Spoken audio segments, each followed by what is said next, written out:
C'est un sujet qui me touche très personnellement. Dans l'enfance, j'ai baigné dans un environnement où clairement c'était les hommes qui dominaient et les femmes qui subissaient. Et en tant qu'enfant, j'en ai subi les conséquences indirectement. Et je me suis toujours demandé pourquoi est-ce que les femmes n'arrivaient pas à changer la situation et à rééquilibrer la relation. Et ça, c'est une question qui m'a beaucoup hanté pendant longtemps. Aujourd'hui, j'ai à cœur d'aider les femmes à pouvoir retrouver cet équilibre dans la relation pour s'épanouir elles-mêmes d'une part, mais aussi pour être un modèle pour leurs enfants.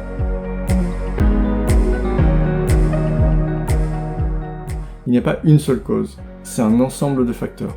Le premier pour moi étant l'éducation, donc elles ont grandi avec des phrases comme « sois sage »,« sois gentil »,« ne fais pas de bruit ». Il faut être compréhensive, il faut être compatissante. Ce sont tout un ensemble de phrases qui leur demandent à chaque fois de s'effacer au profit des autres. D'autre part, il y a les médias, à travers la culture, comme les romans, les films, les séries, etc., où on retrouve une image de la femme qui ne correspond pas forcément à tout le monde. Et notre attention est beaucoup plus tournée vers ces médias que vers nos propres besoins. Il y a aussi le manque de confiance en soi. Beaucoup de femmes se disent qu'elles ne méritent pas de passer avant l'autre. Ou elles ont peur de ne plus être aimées parce qu'elles croient que si elles s'affirment, elles vont finir seules. Et il y a aussi le fait qu'elles se remettent systématiquement en question face à quelqu'un qui, lui, ne se remet que rarement en question. Parce que être un homme, c'est montrer qu'on est sûr de soi.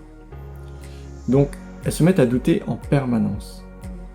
C'est tout cela à la fois qu'il faut déconstruire pour apprendre à se connaître soi, à regagner confiance et à renaître au monde tel que l'on est vraiment.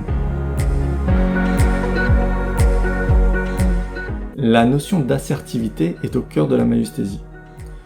L'assertivité, c'est comment je peux être pleinement moi-même tout en permettant à l'autre d'être pleinement lui-même. Donc on sort de ce jeu de pouvoir de qui a raison, qui a tort. On a juste envie de rencontrer l'autre tel qu'il est et se montrer tel qu'on est. Et l'assertivité permet de se reconnecter à soi, à ses besoins profonds, à travers une écoute douce et chaleureuse. Et ça, c'est essentiel, parce que si on ne sait pas qui on est, on va attendre que l'autre nous définisse et on va devenir dépendant de l'image qu'il a de nous. Ce n'est que lorsque je sais qui je suis que je peux avoir confiance en moi, que je peux m'aimer et que je peux trouver la place qui est la mienne dans le couple. Nous créons ensemble un espace où elles peuvent simplement être elles-mêmes. Un espace où elles peuvent sentir qu'elles sont légitimes de penser, de ressentir, de dire ce qu'elles veulent. Parce que c'est juste elles. Et elles sont juste à être qui elles sont. Avec douceur, nous irons écouter leur histoire pour comprendre pourquoi est-ce qu'elles n'arrivent pas à être elles-mêmes.